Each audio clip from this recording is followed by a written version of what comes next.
বঙ্গবন্ধু হত্যাকারীদের দোসররাই বিদ্বেষ ছড়াচ্ছে অনলাইনে। ব্রিটিশ পার্লামেন্টে প্রধানমন্ত্রী বললেন, উন্নয়নের রোল মডেল বাংলাদেশ।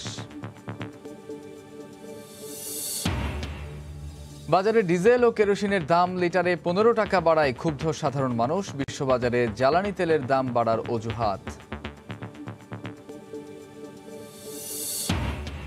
চট্টগ্রামে বিভিন্ন সড়কের সংস্কার কাজ অর্ধেক করে লাপাত্তা ঠিকাদার প্রতিষ্ঠান। নগরবাসীর চরম ভোগান্তি, কাজ শেষ করার উদ্যোগ। পাওনা টাকা শোধ না করায় আখ চাষে আগ্রহ হারাচ্ছেন কৃষক। লোকসানি ঠাকুরগাঁও চিনিকলের লিজের জমিতে চাষ হচ্ছে আলু ও গম। এবং নওগাঁয় আধা পাকা ধান খেতে পোকা ও ইঁদুরের উপদ্রব। শত শত বিঘা জমির ধান চিটা, ওষুধ দিয়ে সুফল না পাওয়ার অভিযোগ চাষির।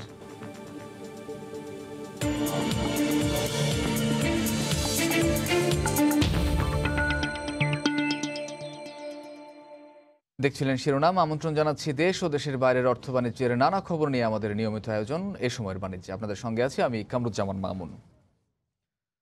বঙ্গবন্ধু হত্যাকারীদের দোসর ও ষড়যন্ত্রকারীরা আজও অনলাইনে দেশবিরোধী হিংসা বিদ্বেষ ছড়াচ্ছে বলে এবার ব্রিটিশ পার্লামেন্টে অভিযোগ করলেন প্রধানমন্ত্রী শেখ হাসিনা। তিনি বলেন, বিচারহীনতার সংস্কৃতি থেকে বেরিয়ে এসে ন্যায় প্রতিষ্ঠায় বাংলাদেশ এখন দৃঢ় অবস্থানে। বুধবার স্থানীয় সময় রাতে লন্ডনের ওয়েস্টমিনিস্টারে ব্রিটিশ এমপিদের উদ্দেশ্যে দেয়া ভাষণে একথা বলেন শেখ হাসিনা। তিনি বলেন, সম্পদের সীমাবদ্ধতা সত্ত্বেও বাংলাদেশ জলবায়ু পরিবর্তনের ক্ষতি কাটিয়ে ওঠার চেষ্টা করে যাচ্ছে। স্কটল্যান্ডে জলবায়ু বিষয়ক শীর্ষ সম্মেলন COP26-এ অংশগ্রহণ শেষে প্রধানমন্ত্রী শেখ হাসিনা এখন সরকারি সফরে লন্ডনে অবস্থান করছেন।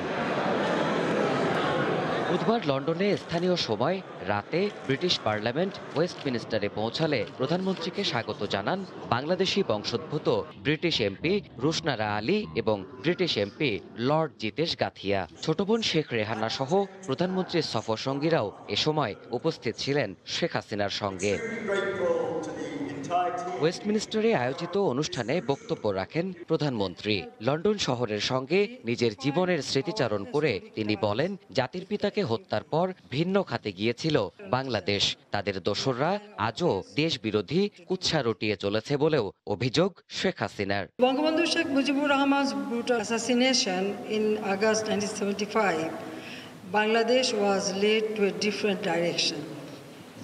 It took us more than 2 decades of political struggle to restore the basis for parliamentary democracy. দুঃসহ সেসব স্মৃতি পেছনে ফেলে বাংলাদেশ এখন বহুদূর এগিয়ে গেছে বলেও মন্তব্য করেন সরকার প্রধান। তিনি জানান, অর্থনৈতিক ও সামাজিক প্রায় প্রতিটি সূচকে দেশ এখন উন্নয়নের role model. Bangladesh got qualified to graduate from the least developed country status.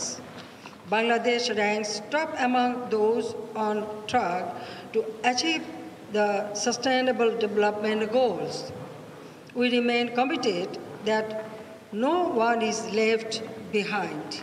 জলবায়ু সংকট মোকাবিলায় সীমাবদ্ধতা নিয়েও জনগণকে পাশে নিয়ে তা সামাল দেওয়ার চেষ্টা করা হচ্ছে বলেও উল্লেখ করেন প্রধানমন্ত্রী। Bangladesh is one of the most climate vulnerable countries. We are, however, recognized as a role model in disaster management. We are also a global leader in climate adaptation. We are now working on climate resilience. We have recently terminated our plans for many projects. 6 দিনের London সফর শেষে 9 November ইউনেস্কোর 75তম প্রতিষ্ঠাবার্ষিকীর অনুষ্ঠানে যোগ দিতে দ্বিপক্ষীয় সফরে ফ্রান্সের প্যারিস যাওয়ার কথা রয়েছে প্রধানমন্ত্রী শেখ হাসিনার। দেবাশিস রায়, সময় সংবাদ। প্রধানমন্ত্রী শেখ হাসিনাকে জলবায়ু পরিবর্তনের প্রভাবে বিপন্ন দেশগুলোর কণ্ঠস্বর বলে আখ্যা দিয়েছে বিবিসি। একই সঙ্গে এবারের বিশ্ব জলবায়ু সম্মেলনের আলোচনায় প্রভাবশালী 5 জনের তালিকায় রয়েছে বাংলাদেশের সরকার প্রধানের নাম। 197টি দেশের পরিবর্তনে তারাই সত্যিকারের কাজটি করবেন। ব্রিটিশ সংবাদ মাধ্যম বিবিসি তাদেরকে ডিল মেকার্স বলে আখ্যা দিয়ে একটি প্রতিবেদন প্রকাশ করেছে।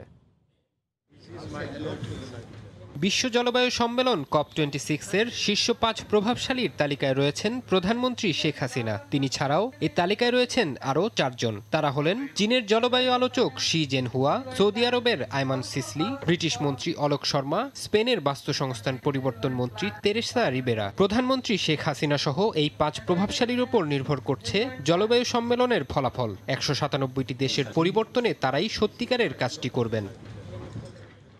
ব্রিটিশ সংবাদ মাধ্যম বিবিসি তাদেরকে ডিল মেকার্স হিসেবে আখ্যায়িত করে একটি প্রতিবেদন প্রকাশ করেছে। বিবিসি বলছে, জলবায়ু সম্মেলনের সফলতা কিংবা ব্যর্থতা এই 5 আলোচকের উপর নির্ভর করছে, কারণ এক্ষেত্রে তাদের বড় প্রভাব রয়েছে। প্রতিবেদনে প্রধানমন্ত্রী শেখ হাসিনাকে বিপন্নদের কণ্ঠস্বর হিসেবে আখ্যা দেওয়া হয়েছে। এতে বলা হয়, জলবায়ু পরিবর্তনের কারণে সবচেয়ে বেশি হুমকির মুখে থাকা 48টি দেশে গ্রুপ ক্লাইমেট ভালনারেবল ফোরামের পক্ষে কথা বলেছেন তিনি। এতে আরও বলা হয়, শেখ হাসিনা একজন অভিজ্ঞ এবং স্পষ্টভাষী রাজনীতিবিদ, যিনি জলবায়ু পরিবর্তনের তরতাজা অভিজ্ঞতা COP26 সম্মেলনে তুলে ধরেছেন। গত বছর বাংলাদেশের প্রায় 1/4 পানির নিচে তলিয়ে যায়। সেই সময় দেশটিতে বন্যার কারণে 10 লাখ ঘরবাড়ি হুমকির মুখে পড়ে। এ বিষয়ে কার্ডিফ বিশ্ববিদ্যালয়ের আন্তর্জাতিক সম্পর্ক বিষয়ক বিশেষজ্ঞ ডক্টর জেন অ্যালান বলেন, শেখ হাসিনার মতো মানুষ জলবায়ু পরিবর্তনের এক মানবিক মুখ। এছাড়া জলবায়ু পরিবর্তন ইতোমধ্যে কি অবস্থায় চলে গেছে তা বুঝতে তিনি বিশ্ব নেতাদের সাহায্য করতে পারেন। প্রধানমন্ত্রী শেখ হাসিনার গ্লাসগো বহরের সদস্য ও বাংলাদেশি আলোচক কামরুল চৌধুরীর মতে, একটি সুস্পষ্ট লক্ষ্য নিয়েই বিপন্ন দেশগুলো গ্লাসগোতে এসেছে। এসব দেশের 100 কোটি মানুষ জলবায়ু ঝুঁকিতে রয়েছে। ফরহাদ চৌধুরী, সময় সংবাদ। বাজারে ডিজেল ও কেরোসিনের বর্ধিত দাম কার্যকর হওয়ায় বিপাকে পড়েছেন পরিবহন মালিকরা। গতকাল আন্তর্জাতিক বাজারের সঙ্গে সমন্বয় করে ভোক্তা পর্যায়ে প্রতি লিটার ডিজেল ও কেরোসিনের দাম 65 টাকা থেকে বাড়িয়ে 80 টাকা নির্ধারণ করে সরকার, যা কার্যকর হয় মধ্যরাতে। সকালে রাজধানীর বিভিন্ন পাম্পে জ্বালানি তেল নিতে এসে বিভিন্ন পরিবহনের চালকরা জানান, হঠাৎ করে জ্বালানির দাম বাড়ানোর ঘোষণা তারা জানেন না, তাই আগের মতোই ভাড়া নিয়েছেন, কিন্তু পাম্পে এসে তাদের বেশি টাকা গুনতে হচ্ছে। এদিকে পরিবহন মালিক সমিতির দাবি, বর্ধিত দামের সঙ্গে ভাড়া সমন্বয় করতে ক্ষতির মুখে পড়তে হবে তাদের।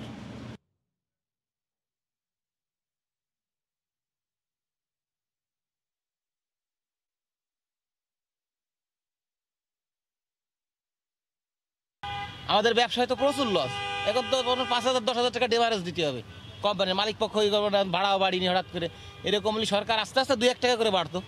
এরকম রাতারাত বাড়ালে সাধারণ মানুষের কি অবস্থা বলেন? এখন হঠাৎ করে তেলের দাম বৃদ্ধি হয়েছে, আমরা ওই প্রিপারেশন নিয়ে আসি নাই। আগে নিতাম আপনার 500 টাকার তেল 7.5 লিটার, এখন নিচ্ছি 5 লিটার। সমস্যা তো হচ্ছে, অনেকেই জানে না, অনেকেই হয়তো গাড়ি রাত্রে খবরটা পায় নাই যে এইরকম বাড়ছে, কিন্তু অনেকে এই সমস্যাটা হচ্ছে।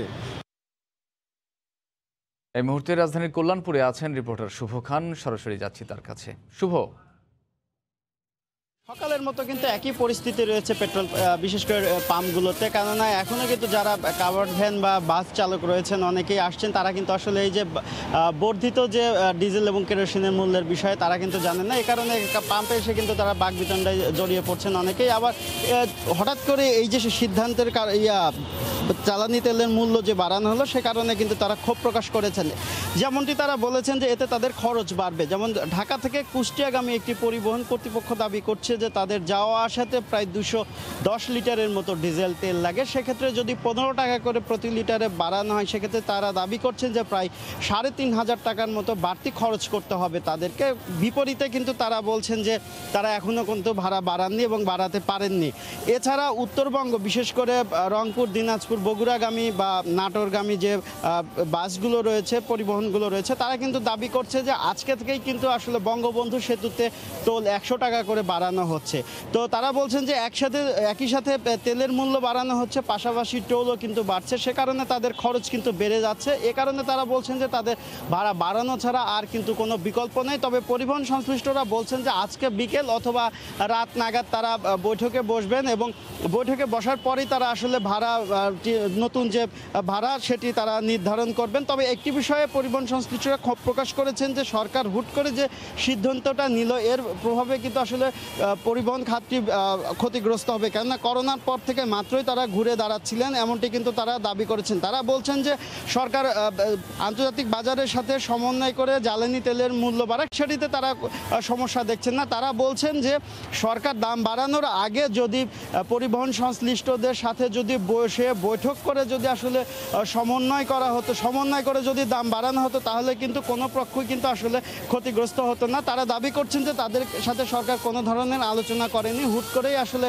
জ্বালানি তেলের দাম বাড়ানো হয়েছে এবং যার কারণে কিন্তু আসলে পরিবহন খাত সংশ্লিষ্টদের ওপর কিন্তু একটি নেতিবাচক প্রভাব পড়ছে। আসলে আলটিমেটলি তারা বলছেন যে এই যে বাড়তি খরচের অর্থ এটি কিন্তু আসলে সাধারণ জনগণের পকেট থেকেই তারা নেবেন, এমনটি কিন্তু তারা বলেছেন। তো মামুন, এই ছিল আমার কাছে এখান থেকে সব শেষ।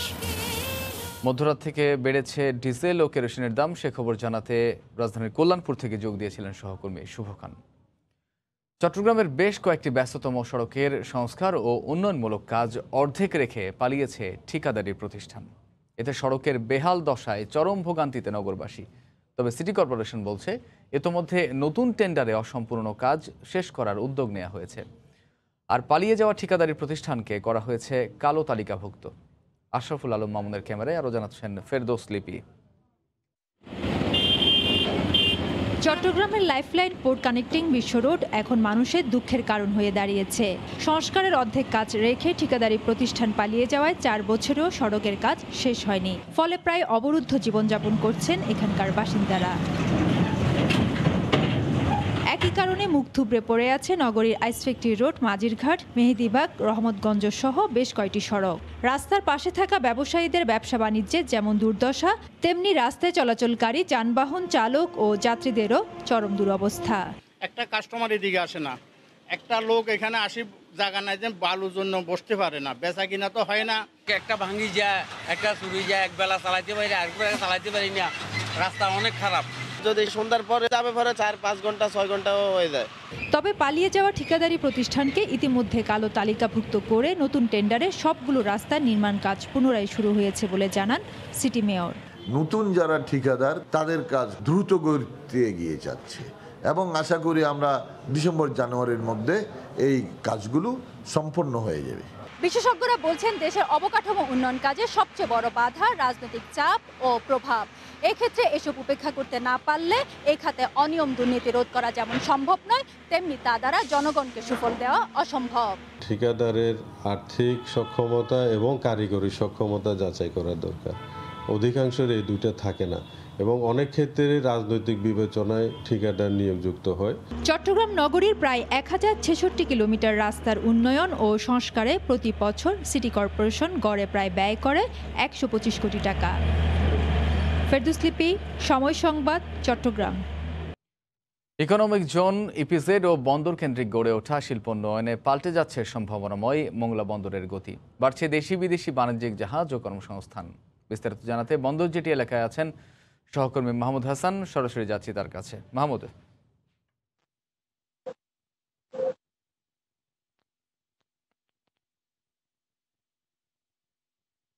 মামুন, আমি এখন দাঁড়িয়ে আছি মোংলা বন্দর জেটি এলাকায়। তাই সেই জেটি এলাকায় সরকারি এবং বেসরকারি উদ্যোগে মোংলা বন্দরে কিন্তু নূতন দিগন্তের দ্বার প্রান্তে পৌঁছে যাচ্ছে।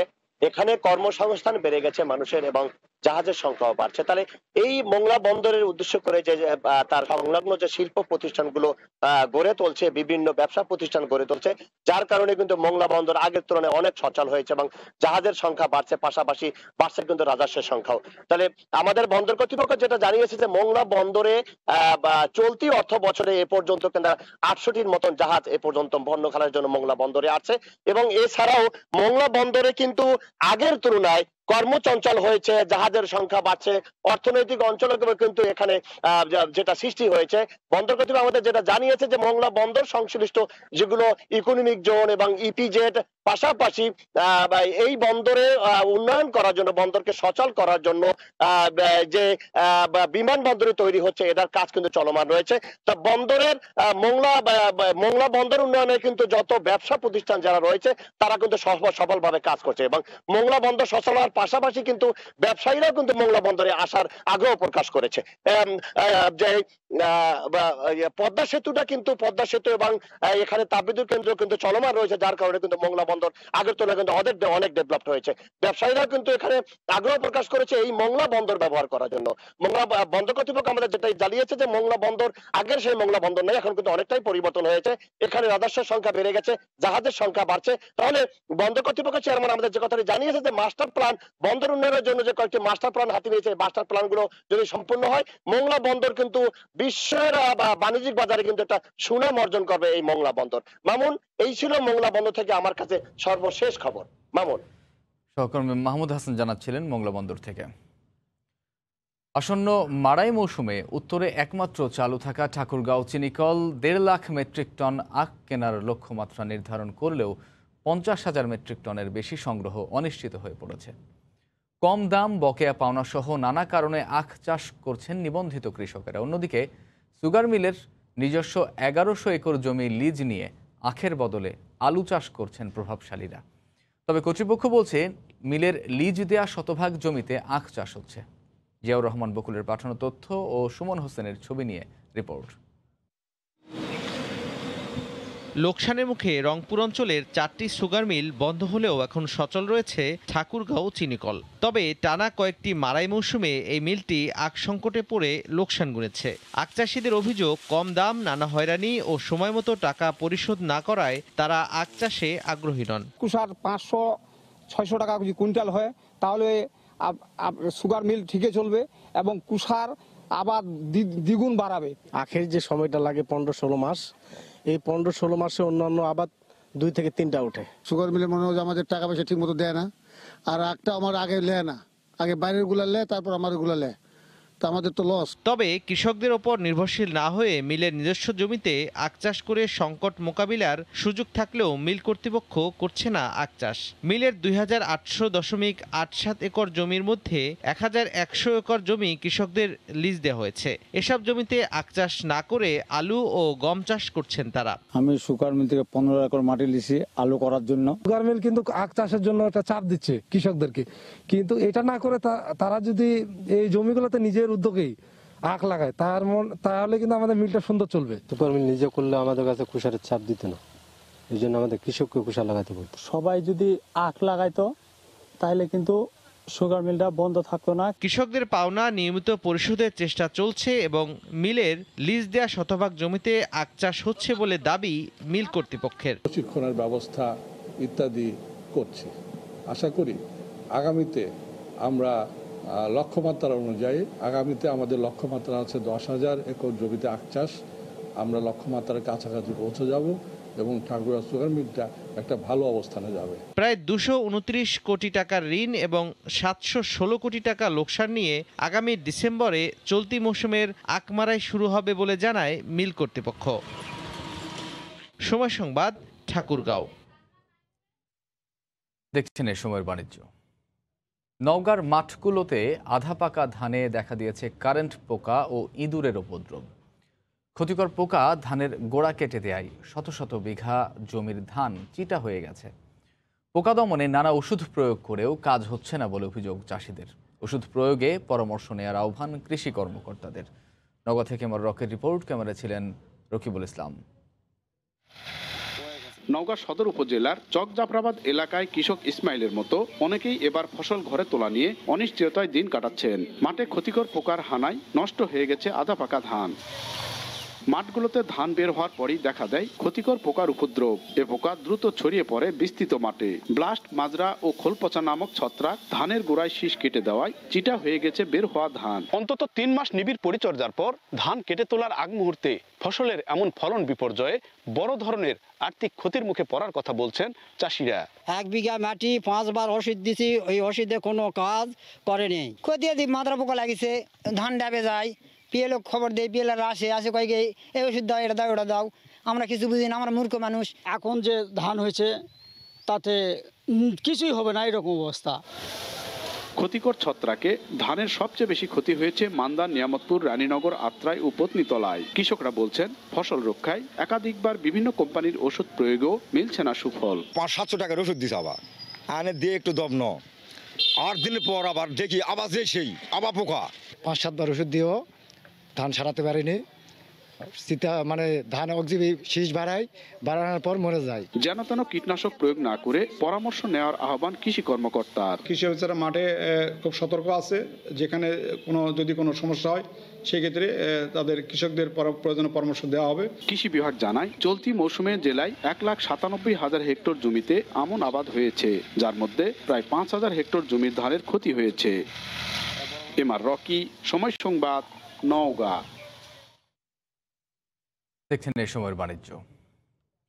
রাজশাহীর নওদাপাড়া মাছ বাজারে মিলছে পুকুর, নদী, জলাশয়ের সব ধরনের মাছ। তবে এই সময় সরবরাহ কম থাকায় দাম তুলনামূলক বেশি। রাকিবুল হাসানের রিপোর্টে বিস্তারিত। নওদাপাড়া মাছ বাজার তরতাজা মাছের সরবরাহে কাকডাকা ভোর থেকে ক্রেতা বিক্রেতার পদচারণায় জমজমাট জনপ্রিয় এ মাছের বাজারটি। রুই, কাতলা, মৃগেল, বোয়াল, আইড়, রিঠাসহ খাল, বিল, পুকুরের সব ধরনের মাছ পাওয়া যায় এ বাজারে। পাশাপাশি আছে ভিন্ন জেলা থেকে আমদানি করা খুচরা মাছও। ময়া মাছ 400 টাকা কেজি, 350 টাকা কেজি। এটা 1.5 কেজি ওজনের রুই। এই রুইটা হলো 70, 75, 60 এভাবে যাচ্ছে। আজকে মাছের দাম বেশি একটু। এই রুই কিনলাম 180 টাকা কেজি। তাজা ও টাটকা মাছের আশায় এ বাজারে আসছেন খুচরা, পাইকার, জেলার বাইরের ব্যাপারী সহ শৌখিন মাছ ক্রেতারাও। কাছে শহরের মধ্যে হচ্ছে আমচত্বর বড় আড়ত, এখানে পাইকারও বেশি, যার জন্য মাছের আমদানিটা এখানে বেশি হয়। বিভিন্ন জায়গা, কমলাপুর, বিভিন্ন জায়গা থেকে মাছ আসে। প্রায় 35 বছরের বেশি সময় ধরে এ বাজারে ব্যবসা করছেন শতাধিক পাইকার, খুচরা মাছের ব্যাপারী। তাদের প্রত্যাশা মাছ বাজারের উন্নয়ন। সরকারের কাছে আমাদের বিশেষ আবেদন যে আমাদের জন্য একটা পুনর্বাসন করে ব্যবস্থা যেন করে দেওয়া হয়, তাহলে আমরা স্থায়ীভাবে আজীবন ব্যবসা করে খেতে পারবো। তাছাড়া আমরা ক্ষতিগ্রস্তর মুখে পড়বো।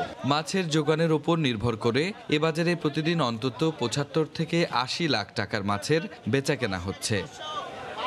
রাকিবুল হাসান, সময় সংবাদ, রাজশাহী। মুন্সিগঞ্জের টঙ্গীবাড়িতে শীতের মৌসুমেও বিশেষ প্রযুক্তিতে উৎপাদন হচ্ছে ড্রাগন ফল। এ সময় বাণিজ্যিকভাবে চাষে ব্যস্ত বাগানীরা। আরও জানাচ্ছেন নাসিরউদ্দিন উজ্জ্বল, ক্যামেরায় ছিলেন আবু সাইদ। হেমন্তের ভোরে এমন জৌলস ছড়াচ্ছে ড্রাগন ফলের বাগান। শিশিরে ভিজে থাকা সতেজ এই লাল ড্রাগন তুলতে ব্যস্ত সময় পার করছেন বাগানীরা। মুন্সিগঞ্জের আব্দুল্লাপুরে 50,000 গাছের ড্রাগন বাগানে এই শীতের মৌসুমেও বিশেষ প্রযুক্তিতে উৎপাদন হচ্ছে ড্রাগন। বাণিজ্যিকভাবে চাষ করা এই বাগান নানা রকম সম্ভাবনা তৈরি করছে। এই প্রজেক্টে 75 জন, 80 জন, 100 জন লেবারও কাজ করে তারা জীবিকা নির্বাহ করে তাদের সংসার চালাইছে। এত আমরা পরিশ্রম করি, ফলটা দেখলে আমাকে এত কষ্ট হয় না। প্রচুর আছে, পরে আমরা নতুন কাজ করা শুরু করছি। গাছে যে ড্রাগন ফলটা দেখতে পাচ্ছেন, এটা মূলত যে এলইডি লাইট সিস্টেম করা হয়েছে, এই সিস্টেমের কারণেই আর কি ড্রাগন ফলগুলো এখন ধরতেছে। পুষ্টিগুণে ভরপুর এই ড্রাগন ফলের উৎপাদনের পাশাপাশি কর্মসংস্থান তৈরি করছে অনেকের। এখানে অনেক কর্মসংস্থান হয়েছে এবং আরও হবে ইনশাল্লাহ। আগে আমাদের সন্দেহ ছিল, অনেকে বিশ্বাস করে না যে এটা বিদেশি ফল, কিন্তু আমাদের দেশেও বিদেশের চেয়েও ভালো ফল হচ্ছে। 8 একর জমির বাগান থেকে এই মৌসুমে তোলা 40 মেট্রিক টন ফল বিক্রি হয়েছে কোটি টাকারও বেশি। নাসিরউদ্দিন উজ্জ্বল, সময় সংবাদ, মুন্সিগঞ্জ। দেখছেন এই সময়ের বাণিজ্য। ঝিনাইদহের মহেশপুরে ইসলামী ব্যাংক বাংলাদেশ লিমিটেড IBBL এর 377তম শাখা উদ্বোধন করা হয়েছে। বুধবার ব্যাংকটির ব্যবস্থাপনা পরিচালক ও প্রধান নির্বাহী কর্মকর্তা মোহাম্মদ মনিরুল মওলা এই শাখার উদ্বোধন করেন। এ সময় উপস্থিত ছিলেন ইসলামী ব্যাংক বাংলাদেশ লিমিটেডের ভাইস প্রেসিডেন্ট নজরুল ইসলাম, উপ-ব্যবস্থাপনা পরিচালক আবু রেজা মোহাম্মদ ইয়াহিয়া, যশোর জোন প্রধান মোহাম্মদ মাকসুদুর রহমান, মহেশপুর পৌর মেয়র মোহাম্মদ আব্দুর রশিদ খান ও মহেশপুর বাজার বণিক সমিতির সভাপতি মোহাম্মদ ফসিয়ার রহমান সহ স্থানীয় গণ্যমান্য ব্যক্তিবর্গ।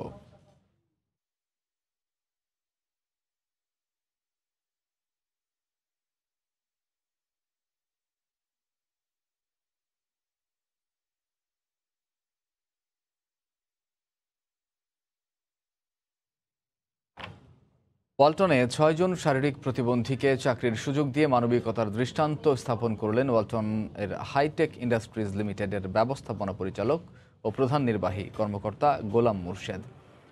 রাজধানীতে ওয়ালটন কর্পোরেট কার্যালয়ে আনুষ্ঠানিকভাবে ওই 6 ব্যক্তি যোগ দেন। People matter, more financial emancipation for everyone শীর্ষক অনুষ্ঠানের মাধ্যমে তাদের বরণ করে নেওয়া হয়। এ সময় জানানো হয়, বেটার বাংলাদেশ টুমারো গড়ার যে উদ্যোগ নিয়েছে ওয়ালটন, সেই উদ্যোগের অংশ হিসেবেই প্রাথমিকভাবে এই 6 জনকে নিয়োগ দেওয়া হয়েছে।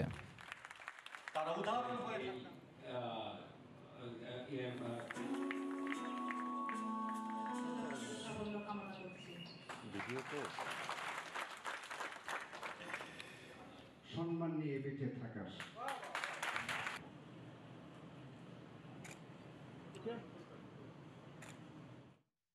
বিশ্লেষকদের পূর্বাভাসকে পেছনে ফেলে চলতি বছরের তৃতীয় প্রান্তিকে গত বছরের একই সময়ের চেয়ে 42.4% বেশি মুনাফা করেছে জার্মান গাড়ি নির্মাতা প্রতিষ্ঠান BMW। বুধবার এই বহুজাতিক প্রতিষ্ঠান যে হিসেব দিয়েছে তাতে বলা হয়েছে, গত জুলাই থেকে সেপ্টেম্বর মাসে প্রতিষ্ঠানটির মোট মুনাফা হয়েছে প্রায় $3 বিলিয়ন। তবে বছরের শুরুতে 90,000 গাড়ি সরবরাহের যে পূর্বাভাস দিয়েছিল BMW, বিশ্বজুড়ে সেমিকন্ডাক্টর সংকটের কারণে সেই তুলনায় 12.2% কম গাড়ি বাজারে দিতে পেরেছে তারা। চলতি বছর এখন পর্যন্ত বৈদ্যুতিক গাড়ি সবচেয়ে বেশি বিক্রি করেছে BMW। গত জানুয়ারি থেকে সেপ্টেম্বর পর্যন্ত প্রায় 2,32,000 বৈদ্যুতিক গাড়ি সরবরাহ করেছে প্রতিষ্ঠানটি, যা গত বছরের একই সময়ের চেয়ে প্রায় দ্বিগুণ।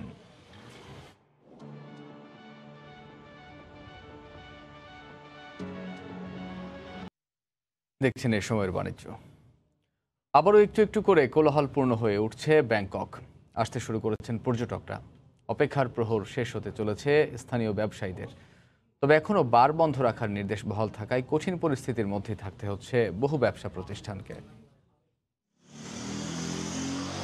ব্যাংকক, থাইল্যান্ডের এই রাজধানী শহরটি বরাবরই এক আকর্ষণীয় পর্যটন কেন্দ্র। তবে করোনার কারণে গত 1.5 বছর ধরে যেন নিজের ছায়া হয়ে রয়েছে দেশি বিদেশি পর্যটকদের অন্যতম গন্তব্য ব্যাংককের কোসান রোড।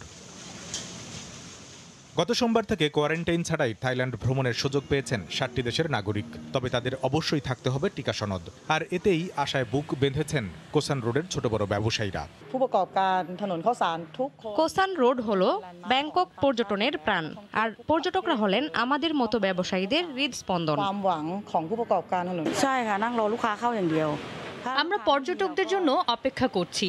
সত্যি বলতে কি, আগে তাদের জন্য আমাদের প্রহর গুনতে হতো না। করোনার আগে সস্তা মদের দোকান, ট্যাটু পার্লার, রাস্তার পাশের খাবার ও হোস্টেল সুবিধা নিয়ে পর্যটকদের সেবায় অনেক রাত অবধি সজাগ থেকেছে এই কোসান রোড। পুরনো অভ্যাসে ফিরতে শুরু করলেও বেশ কিছু বিধিনিষেধ বহাল থাকায় এখনও এখানকার প্রায় 90% দোকানপাটি রয়েছে বন্ধ। মদ সরবরাহের বিশেষ ব্যবস্থা থাকলেও বার চালুর অনুমতি দেয়নি ব্যাংকক মেট্রোপলিটন কর্তৃপক্ষ। যদি করোনা আর ফিরে না আসে তাহলে এই কোসান রোড জমে উঠতে খুব বেশি সময় লাগবে না। তবে বার বন্ধ থাকায় চ্যালেঞ্জ কাটছে না ব্যবসায়ীদের, কারণ এখানকার অনেক ব্যবসায়ী প্রায় 100% মদ বিক্রির ওপরই নির্ভর করে। করোনার কারণে থাইল্যান্ডে 1 বছরে পর্যটন কেন্দ্রিক 30 লাখ মানুষ তাদের কাজ হারিয়েছে, আর $50 বিলিয়ন রাজস্ব হারিয়েছে দেশটি। কামরুল হাসান সবুজ, সময় সংবাদ। সুইজারল্যান্ডের ইন্টারলাকেন পর্যটকদের অন্যতম আকর্ষণীয় স্থান। চারপাশ পাহাড়ে ঘেরা, মাঝখানে সমতল উপত্যকায় গড়ে ওঠা এই শহরটিতে রয়েছে পাহাড়ি ঝর্ণার 2টি লেক। ভারতের বিখ্যাত চলচ্চিত্র পরিচালক ইয়াশ চোপড়াকে বলা হয় অ্যাম্বাসেডর অফ ইন্টারলাকেন।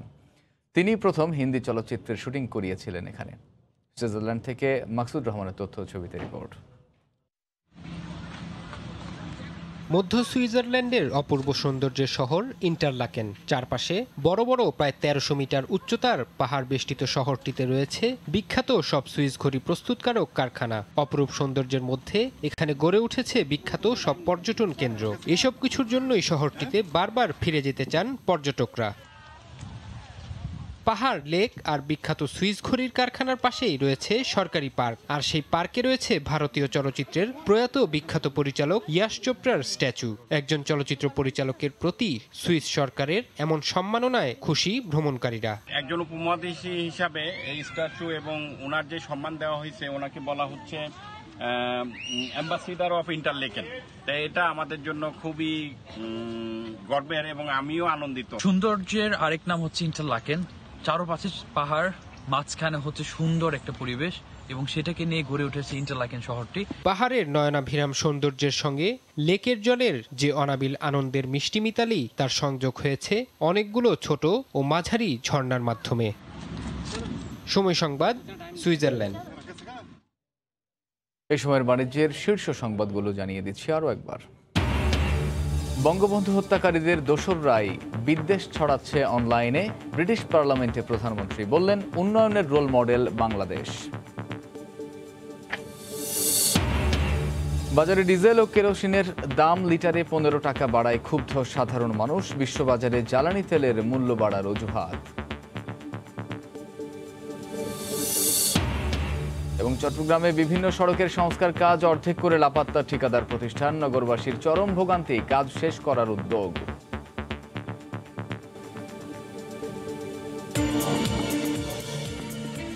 এই ছিল এই সময়ের বাণিজ্যের সঙ্গে থাকুন সময়ের।